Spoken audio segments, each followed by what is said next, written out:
Hi everyone, কেমন আছো সবাই? আশা করছি ভালো আছো। আমি কিন্তু বেশ ভালো আছি। তো চলো একটু ঘুরে আসি, আজকে তোমাদেরকে নিয়ে যাই সাথে। তো দেখো, এসছি হচ্ছে আমাদের এখানে অনুকূল ঠাকুরের মন্দির বা আশ্রম, তোমরা যেটাই বলতে পারো, সেখানে ঘুরতে এসছি।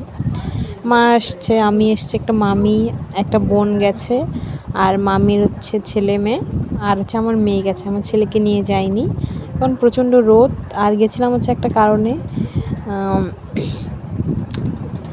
এখানে আজকে একটা অনুষ্ঠান হওয়ার কথা ছিল, তো সেই জন্যই গিয়েছিলাম। তো গিয়ে শুনছি ডেট নাকি পিছিয়ে গেছে, হবে না আজকে আর। তো তাই একটু ঘুরে আসলাম চারপাশটা।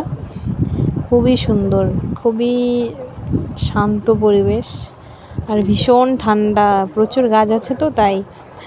তো এই জায়গাটায় না হরিণ ছিল। তো প্রথমে ভেবেছিলাম যে আছে মনে হয় এখনও, তারপরে শুনলাম যে না, হরিণগুলো নাকি মারা গেছে।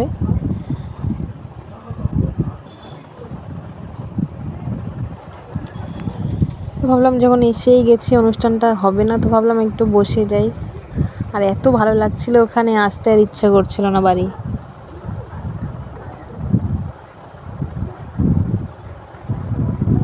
আর এখানে এখন কাজ চলছে, শুধু খরগোশ রয়েছে। একটা সময় অনেক কিছু ছিল এখানে, পাখি ছিল, ময়ূর ছিল। এই জায়গাটাই ছিল হচ্ছে হরিণ।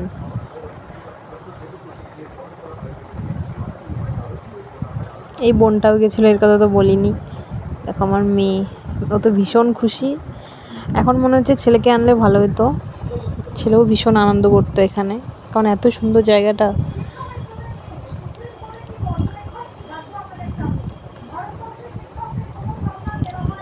তো প্রচণ্ড রোদও দিয়েছে আজকে, তো আর বেশিক্ষণ দেরি করব না, এখন যাব হচ্ছে বাড়ি, কারণ ছেলেকেও তো রেখে এসছে বাবার কাছে। আর এটা আমড়া গাছটা, এত বড় বড় আমড়া হয় এই গাছে। আমরা যখন স্কুলে পড়তাম, স্কুল ছুটির সময় এখানে 1-1.5 ঘন্টা সময় কাটিয়ে তারপর বাড়ি যেতাম।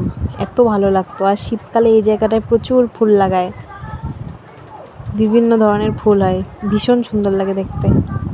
দেখেছো, গরমে ঘেমে একেবারে ঝোল পড়ছে। তো দেখো, অনেকেই এসছে আজকে, শুধু আমরা নয়, অনেকেই এসছে। এসে শুনছি যে অনুষ্ঠানটা হবে না আজকে, হচ্ছে 29 তারিখে হবে। এখানে আমার মেয়ে হাতিতে উঠছে, ভীষণ খুশি।